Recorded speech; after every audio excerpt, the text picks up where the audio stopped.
Elles sont passées vite ces 2 semaines de compétition.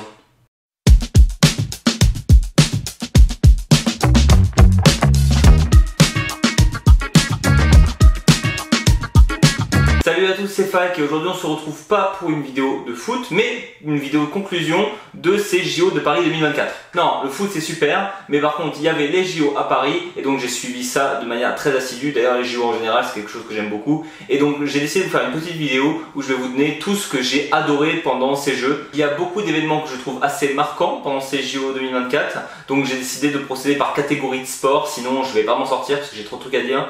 Et on commence tout de suite et je vais tout de suite commencer par le judo. Le judo, c'était quelque chose d'incroyable. Je n'ai pas suivi toute la compète de judo. Évidemment, ce qui m'intéressait le plus, c'était quand même de voir Teddy Riner arriver de nouveau à être champion olympique.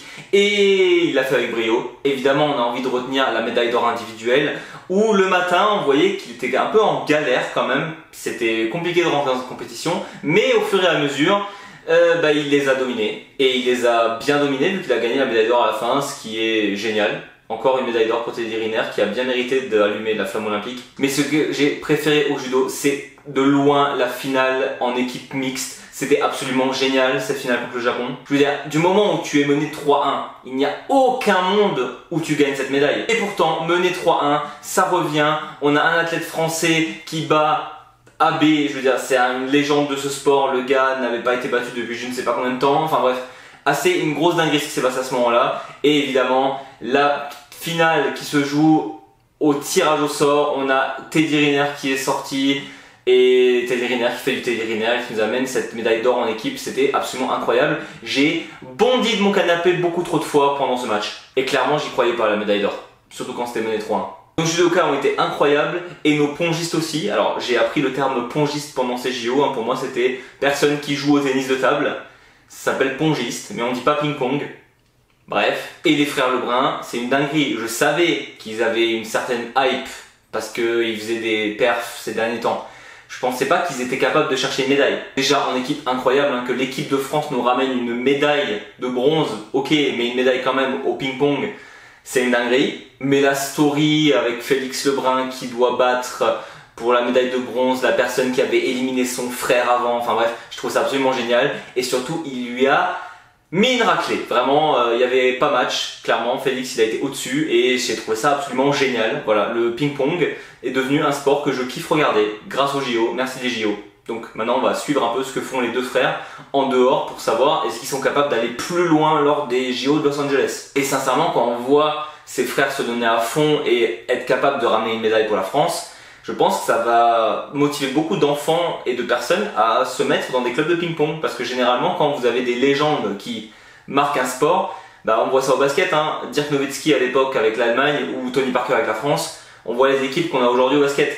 Et peut-être que les frères Lebrun vont amener une génération de joueurs, de nouveaux joueurs de ping-pong qui vont peut-être faire exploser la France au ping-pong dans le futur, on ne sait pas. Un sport que beaucoup n'aiment pas parce qu'on estime que les athlètes ne sont pas assez forts pour être assez spécialisés dans une catégorie, c'est le décathlon. Pourtant moi j'adore cette catégorie, enfin ce sport. Et un Allemand a enfin ramené une médaille au décathlon, une médaille d'argent. L'or était largement possible, mais bon, celui qui a gagné l'or s'est dépassé la dernière journée. Mais ça fait vraiment plaisir, un Allemand qui ramène une médaille au décathlon. Un sport que j'aime beaucoup, ça fait plaisir. Le volleyball. Alors là, si on m'avait dit que France-Allemagne serait le meilleur match, je l'aurais déjà pas cru, mais surtout l'Allemagne qui mène de 2-7 à 0, qui se fait remonter. Alors oui, l'équipe de France est meilleure au volley, mais déjà l'Allemagne qui mène 2-0 c'est un exploit, mais qui se fait remonter et qu'on arrive sur une finale de 5e set, aussi c'était une dinguerie ce match, c'était une énorme dinguerie. Et c'était clairement le meilleur match de ces JO. Et la France ensuite qui roule sur la Pologne en finale pour chercher l'or. J'ai trouvé ça absolument génial. Autre match France-Allemagne avec une intensité de malade, le handball. Alors le handball c'est un sport que j'aime énormément. Pareil, l'équipe de France là par contre je sais pas ce qu'elle nous a fait ça. Comment on peut chier dans la colle pour perdre ce match, je ne sais pas. L'action de fin, c'est district. On joue mieux. Sincèrement on joue mieux. L'Allemagne s'en sort, l'Allemagne sort la France. Sur le principe, ça me fait quand même mal parce que j'adore l'équipe de France de handball, mais bon, c'est l'Allemagne donc ça va et en plus elle est arrivée jusqu'en finale. On me disait avant les JO que l'Allemagne finirait en finale du handball, j'y aurais jamais cru parce que les Allemands sont bons mais il y a encore du développement clairement. Et bon, ils se sont fait rouler dessus en finale, hein. Bon, les Danois sont vraiment largement supérieurs, mais bon, ils se sont fait rouler dessus, ça ramène quand même une médaille d'argent pour l'Allemagne, c'est super. On aurait tous signé pour ça. Mais en équipe de France, va vraiment falloir changer des choses. Il y a des rotations à faire, il y a trop de personnes qui sont encore dans cette équipe qui ne devraient plus l'être, et on avait vraiment l'impression que le coach a ramené plus des joueurs méritants que des joueurs qui méritent vraiment. Il les a pris pour leur carrière et pas pour les performances actuelles. Sinon la France aurait été capable de ramener une médaille, c'est sûr. Petit aparté sur l'athlétisme, de base c'est quelque chose que j'aime beaucoup. Là, malheureusement, les Français et les Allemands, c'est pas là où on est les meilleurs en athlétisme. Mais ce qui m'a marqué, c'est quand même le saut à la perche. Faut dire ce qui est du Duplantis, il est largement au-dessus de tout le monde. Moi qui pensais que Lavillenie, son record ne serait pas battu avant je sais pas combien d'années, le gars est venu, il a battu son record, je crois 7, 8, 9 fois, je sais plus, enfin bref. Les spécialistes pensent qu'il arrivera un jour à sauter les 6,30 m. Faut voir, mais quand même, les 6,25 m, il les a fait avec une facilité déconcertante, c'est une dinguerie. Et pour ce qui est de l'athlétisme aussi, très content de la victoire de Noah Lyles. Et avec toute la critique et la hate qui s'est amené lui-même par rapport à tous les fans américains de NBA, et pour le coup, il a quand même assez raison, même si je suis un énorme fan du basket, et je suis content qu'au final, il peut prouver et dire, regardez, je parle, mais au moins, j'ai l'or. Et pour le coup, vu ses qualifs, cette demi-finale, etc., c'était pas si évident que ça qu'il allait gagner le 100 mètres. Mais bon, ça fait plaisir et l'énergie de ce gars me fait trop triper, j'adore. Là on va arriver sur toute une catégorie que j'adore, c'est la natation. J'adore regarder la natation pendant les Jeux Olympiques et il s'est passé beaucoup trop de trucs en fait. Alors on va commencer par le plus évident. Ceux qui suivent la natation depuis longtemps peut-être le connaissaient et savaient qu'il allait faire des dingueries. Moi je suis totalement novice, je regarde que la natation pendant les Jeux Olympiques. Mais toute la story autour de Léon Marchand, c'est une grosse dinguerie. Je regarde la natation de base parce que juste j'aime bien et je ne savais pas qu'on avait un Français qui était aussi fort. Et c'est pendant les qualifs que je me suis dit, en vrai, why not? Pourquoi on ne pourrait pas chercher quelque chose? Mais je ne savais pas que c'était à ce point-là en fait. Il est au début de sa vingtaine et il nous a cherché 4 médailles d'or et une médaille de bronze en équipe. 4 médailles d'or. Il est en début de sa vingtaine. Qu'est-ce qu'il va nous faire dans 4 ans? Puis l'avance qu'il avait aux 400 mètres 4 nages, non mais... J'ai vu ça, j'y croyais pas mes yeux, on se regardait avec des amis et on se disait mais c'est pas possible en fait, c'est pas possible d'avoir une avance pareille. C'est totalement mérité qu'il ait eu sa place à la cérémonie de fermeture, mais ça se voyait qu'il était pas totalement à l'aise. Alors évidemment il y avait Léon Marchand, il y avait aussi le retour de Florent Manodou, moi qui me fait toujours plaisir parce que c'est quelqu'un avec qui j'ai entre guillemets grandi pendant les Jeux Olympiques, ça fait plaisir de le voir. Mais évidemment quand on regarde le sport en famille, en couple, avec ses amis, on regarde aussi un peu tout et du coup on a regardé aussi la natation des femmes. Et clairement, Summer McIntosh, rien que d'entendre son nom, que ce soit McIntosh ou Summer en prénom, voilà, c'était un peu un running gag autour de moi. Et petit à petit, le running gag c'est devenu devenir fan en fait, parce que j'adore ce qu'elle fait. Alors, c'est de la natation, je rappelle, hein, c'est quelque chose que je suis que pendant les Jeux Olympiques, mais vu que c'est une catégorie que j'adore et qu'elle nage super bien, je suis trop devenu fan de cette athlète, elle est géniale. Et c'est fou de se dire qu'elle va avoir 18 ans en fin de semaine, donc autant dire qu'elle aussi elle en a pour quelques années, vu toutes les médailles qu'elle a raflées pour le Canada. D'ailleurs, gros big up au Canada, vraiment pendant la cérémonie d'ouverture, toute l'énergie qu'ils ont amenée, ça m'a fait mourir de rire, j'adore cette équipe. Et au moins maintenant pour les JO2 2028, je connaîtrai Walsh pour les États-Unis, McKeown, je crois que ça se prononce comme ça, pour l'Australie et McIntosh pour le Canada, parce qu'on entendait les commentateurs que prononcer ces trois noms tout le temps. Grosse découverte pendant ces JO pour moi, la gymnastique, oui. Gros coup de cœur en fait, je ne connaissais pas plus que ça la catégorie, parce que généralement la gym, quand vous suivez pas, vous suivez pas. Et vraiment, à part Fabian Hambüchle à l'époque pour les Allemands, autant dire que je n'avais jamais vraiment entendu parler de gym de ma vie. Et donc là, on m'a forcé à regarder, et j'ai adoré. J'y aurais pas cru, mais j'ai adoré ça. Alors, truc qui m'énerve, tout de suite, je le dis, toute la hype autour de Simone Biles. Alors oui, entre temps je me suis renseigné, j'ai découvert ce qui s'est passé, je peux comprendre.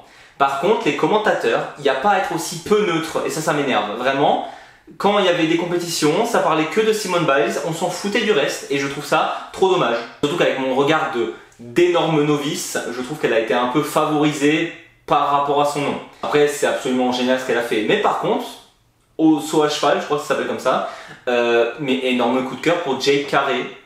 Alors Carey, je suis pas sûr de la prononciation, mais c'est une autre américaine, c'était la blonde du groupe. J'ai trouvé ce qu'elle a fait absolument génial et elle a eu que la médaille de bronze. Franchement, elle méritait mieux, c'était ouf. Et de se dire que des si petites personnes arrivent à se projeter aussi haut, franchement la gymnastique c'est vraiment le sport qu'on regarde où on se dit Bah ça j'y arriverai pas. Vous savez, on a tous un petit ego de merde où on se dit des fois, oui ce sport en vrai je suis sûr que j'arrête pas de le voir par exemple avec l'escalade, tout le monde pense que c'est super facile, mais allez-y, il n'y a aucun monde où vous y arrivez en fait si vous n'êtes pas super entraîné. Et même en étant super entraîné, la gymnastique ça me semble impossible à réaliser ce qu'elles font et ce qu'ils font aussi, hein. Les garçons c'est une dinguerie, c'est incroyable. Alors chez les femmes là où j'ai eu un énorme coup de cœur pour Jade, Oka Shinozuke, pareil la prononciation désolé, chez les japonais je l'ai trouvé absolument incroyable cet athlète, il était fou. Quand tu vois ça tu ne te dis pas que ce sont des humains normaux, ils ne sont pas normalement constitués, ce n'est pas possible, tu ne peux pas faire des dingueries pareilles sur une barre, tu ne peux pas faire des dingueries pareilles au sol, waouh, génial. Au point où j'ai carrément regardé la dernière journée et les finales,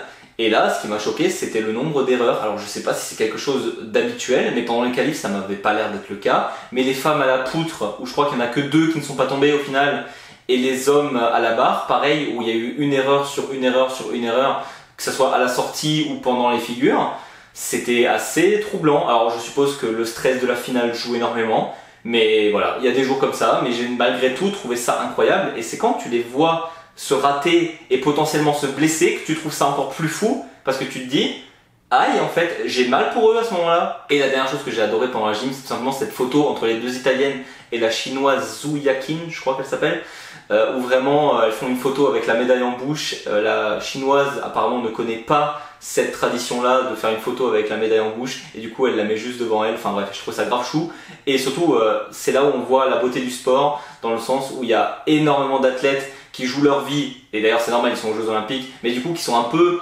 vaches les uns envers les autres, et elle, à chaque fois qu'une athlète sortait, elle lui faisait un câlin. Enfin bref, c'était quelqu'un, ça se voit qu'elle a vraiment le cœur sur la main, et ça fait plaisir de voir ça aussi pendant les Jeux Olympiques. Et on va finir avec mon sport favori, en tout cas pendant les Jeux Olympiques, le basket. Et là il y a beaucoup trop de trucs. Bon, déjà les Avengers, hein, voilà, l'équipe des États-Unis, LeBron, KD, Steph Curry, voilà, on a une équipe de fous furieux qui s'est pointée à Paris pour gagner la médaille d'or. Ça fait plaisir de voir des stars pareilles se donner pour leur pays, parce que généralement aux États-Unis j'envoie l'équipe B, ça passe, mais avec le développement du basket ça passe de moins en moins, et c'est vachement cool parce que les stars doivent se mobiliser pour gagner des médailles, et donc on a des stars qui viennent pendant les Jeux Olympiques, ce que je trouve génial. Étant un grand fan de basket, supportant l'Allemagne et la France, autant dire que le fait que ce soit 1-2 dans le groupe, ça m'allait totalement. Mais bon, c'est vrai que j'ai une affect particulier pour Moritz et Franz Wagner, les 2 frères, donc ça m'a quand même fait pas mal de peine la demi-finale perdue, surtout dans cette manière. À la limite, vous perdez, c'est serré, ok, mais les Allemands n'ont absolument pas joué leur jeu contre les Français, donc ça m'a un peu attristé, et surtout le fait que ça gagne pas la médaille de bronze à la fin, ça perd contre les Serbes, et donc finir 4e alors qu'on est champion du monde en titre, ça fait mal. Le fait que les Français soient aussi nuls en phase de poule et deviennent vice-champions olympiques, je ne l'explique pas, c'est une dinguerie. Vincent Collet, coach des JO, ouais. Et ça fait aussi plaisir de voir que c'est des personnes comme Yabusele, Cordigné, Le Sort, des joueurs européens finalement qui nous sortent de la panade et qui font des performances incroyables en fait. Ce ne sont pas des joueurs NBA qui ont tenu la baraque pour l'équipe de France, ce sont des joueurs d'Euroleague. Et ça montre le niveau de l'Euroleague aussi. Et c'est vachement cool. Évidemment, le shoot d'Evan Fournier, ça, voilà, dans les mémoires, ça restera clairement. La finale des femmes, perdre d'un seul point contre les États-Unis, alors que c'est peut-être une des meilleures équipes des États-Unis qu'on ait jamais eu en face, c'est incroyable. Surtout, l'arbitre pendant cette finale, il a fait rager, hein, parce que il y a pas mal de fautes techniques qui n'ont pas été données, mais bref. Et tout simplement le meilleur match, Serbie-États-Unis en demi-finale des hommes. Les Serbes devaient gagner ce match. À un moment donné, tu mènes de 15 points dans le dernier quart. Mais bon, voilà, les États-Unis, c'est les États-Unis. Tu as Stephen Curry, tu as Joel Embiid qui font le taf. Tu as LeBron James qui est toujours aussi bon.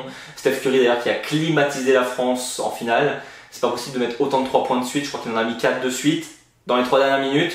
Voilà, le basket, c'est incroyable à regarder. Il y a toujours énormément de suspense. Ce que j'ai un peu moins aimé, c'est un peu l'attitude de star, de starlet surtout, des Américains, même des Français parfois, quand on entend Cordigné dire qu'on est des Kairas sur le terrain. Bref, non, vous êtes juste des joueurs de basket, et avec ce que vous gagnez, vous n'êtes pas des Kairas, non. Malgré tout, c'était un super tournoi, ça me fait mal pour l'équipe d'Allemagne, ça fait très plaisir pour l'équipe de France, et hâte de voir comment tout ça se développe et ce que ça donne au prochain mondial.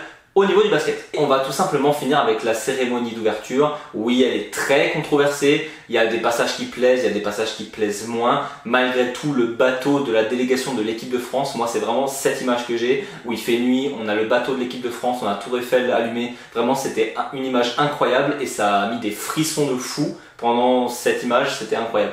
Voilà, c'est tout pour moi. Ces JO, j'ai trouvé ça absolument génial à suivre. C'est triste que ça se termine, mais je me dis qu'il y a la Bundesliga, la Ligue des Champions et les championnats qui reprennent bientôt. Donc ça va, on sera pas en reste avec le sport. Les Jeux Olympiques, ça reste quand même un événement incontournable et en tant que fan de sport, forcément, ça fait extrêmement plaisir à suivre et à regarder. Très hâte de voir ce que ça donne dans 4 ans. Au niveau du développement de nos jeunes athlètes qui ont un potentiel de fou. Surtout qu'on a déjà battu le record des médailles avec la France, donc pourquoi pas le refaire. Et les Allemands, va falloir s'entraîner un peu plus parce qu'on a réussi à choper la 10e place. C'était pas facile, hein. Sur ce, on se retrouve très bientôt pour de nouvelles thématiques. N'hésitez pas à dire dans les commentaires quelle épreuve et quel événement vous a le plus marqué pendant ces JO. Et jusqu'à la prochaine, je vous dis servus.